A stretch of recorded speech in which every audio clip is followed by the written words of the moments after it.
Hi friends, welcome to प्यारा India. Friend, Bihar तकनीकी सेवा आयोग द्वारा 2022 में एनएम पद की बहाली निकाली गई थी, ठीक है।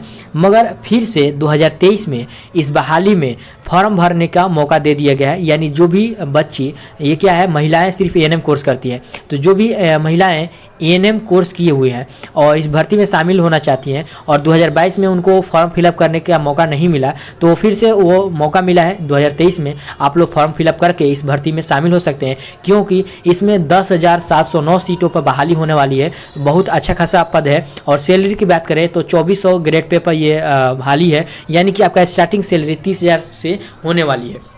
तो सैलरी भी अच्छी है, सीट भी अच्छा है। तो जो लोग पहले तो आवेदन कर चुके हैं, जो 2022 में आवेदन कर चुके हैं, उनको तो आवेदन करने की ज़रूरत नहीं है। मगर आपके फॉर्म में किसी प्रकार के मिस्टेक रह चुके हैं, आप फॉर्म भरते समय कोई गलती कर दिए हैं, तो आप उसमें सुधार कर सकते हैं। लेकिन अगर जो लोग फॉर्म को फिलअप ही नहीं किए, उनको मौका ही नहीं मिला फॉर्म भरने के लिए, तो वो लोग के लिए दोबारा फॉर्म फिलअप करने का मौका दिया गया है। वो लोग फॉर्म को फिलअप कर सकते हैं। तो ये नोटिस देख सकते हैं कि 19 सितंबर 2023 को जारी किया गया है बिहार तकनीकी सेवा आयोग द्वारा बिहार महिला स्वास्थ्य कार्यकर्ता एएनएम के लिए, ठीक है। आवश्यक सूचना यहाँ दिया गया है। साफ साफ यहाँ पे देखिए क्या क्या चीज़ें दिया गया है, हम आपको बताते चलते हैं।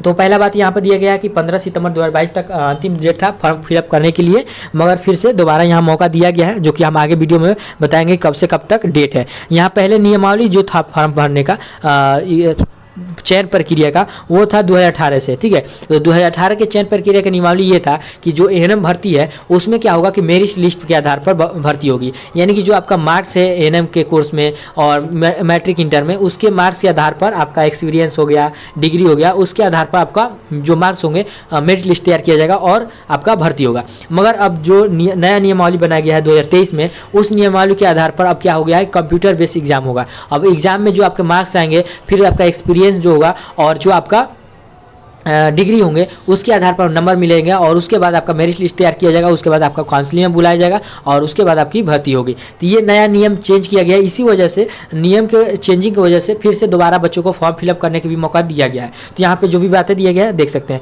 तो यहाँ पे चयन प्रक्रिया के लिए जो नियमावली नया बनाया गया है क्या है, तो पहला चरण क्या है चयन प्रक्रिया में, प्रथम चरण यह है कि कंप्यूटर बेस्ड एग्जाम होगा। बात क्या ध्यान में देना है, कंप्यूटर बेस्ड एग्जाम होगा। कंप्यूटर बेस्ड में आपको 100 सवाल पूछे जाएंगे और 100 क्वेश्चन जो होंगे 100 नंबर के होंगे, यानी कि एक क्वेश्चन 1 नंबर का होगा। अगर यहाँ पे निगेटिव मार्किंग भी आपको ध्यान में रखना है, देख सकते हैं निगेटिव मार्किंग है, यानी कि अगर एक सवाल सही करते हैं तो 1 नंबर आपको दिए जाएंगे, मगर आप एक सवाल गलत कर देते हैं तो 0.25 नंबर काट लिए जाएंगे। यानी कि अगर आप 4 सवाल गलत कर देते हैं तो आपका 1 नंबर कट जाएगा। ये बात आपको ध्यान में रखना है। तो यहाँ पे निगेटिव मार्किंग हुई है, 100 क्वेश्चन पूछे जाएंगे 100 नंबर के, और एग्जाम का समय कितना रहेगा, 2 घंटा। तो समय बहुत ज़्यादा है, 2 घंटा आपको समय दिए जाएंगे। अब बात करते हैं जो एग्जाम होगा उसका सिलेबस क्या होने वाला है। तो सिलेबस के लिए आपको यहाँ पे जो आपका एएनएम का कोर्स है उसी के अनुसार क्वेश्चन पूछे जाएंगे। अब कौन सा किसका वेटेज कितना होगा, कितने सवाल पूछे जाएंगे, इसके लिए हम नेक्स्ट वीडियो बनाएंगे। देख सकते हैं यहाँ पे पाठ्यक्रम के लिए अलग से वीडियो आ जाएगा, जो सिलेबस है उस पर अलग से वीडियो हम बनाएंगे।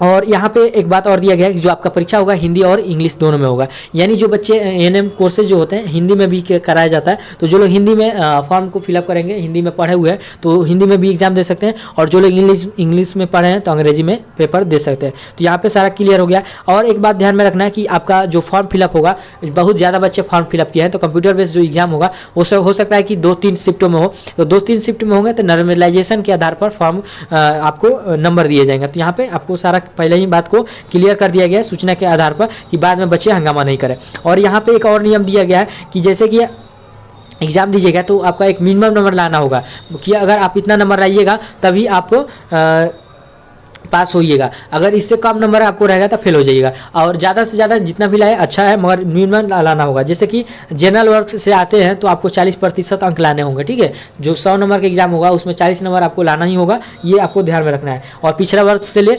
36.5% आपको लियाना होगा। अत्यंत पिछड़ा के लिए 34% नंबर लाने होंगे। और जो अनुसूचित जाति अनुसूचित जनजाति से हो उनको 32% मार्क्स लाना होगा। अगर इससे कम मार्क्स रहेंगे तो आप ऐसे ही फेल हो जाइएगा, ठीक है।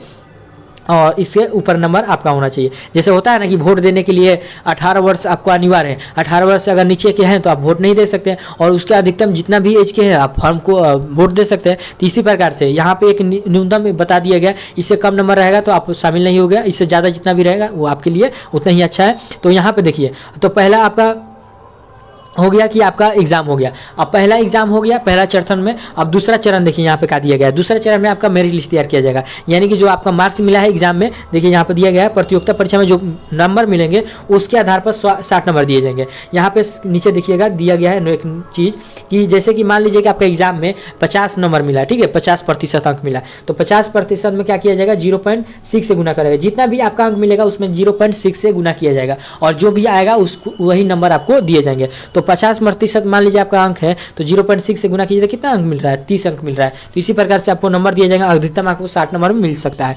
उसके बाद देखिए अगर आपने उच्चतर कोर्स किया है, मान लीजिए कि आपने एएनएम के साथ जीएनएम किया है, ठीक है, दोनों कोर्स कर लिया है, एएनएम किया है फिर जीएनएम कर लिया है, तो आपको 10 नंबर एक्स्ट्रा और मिल जाएगा, ठीक है। अगर मान लीजिए कि आपने एएनएम भी किया है, जीएनएम किया है और जीएनएम के बाद क्या कर लिया है, पोस्ट बेसिक नर्सिंग कर लिया है, या आपने बीएससी नर्सिंग कर लिया है या एमएससी नर्सिंग कर लिया है, तो आपको 15 नंबर दिए जाएंगे। तो इस प्रकार से आपको ज़्यादा अंक मिलने वाला है। तो जो भी बच्चे एएनएम के साथ जीएनएम किए हैं तो उनको तो अच्छा नंबर यहाँ पे मिलने वाला है, तो ये बात ध्यान में रखना है।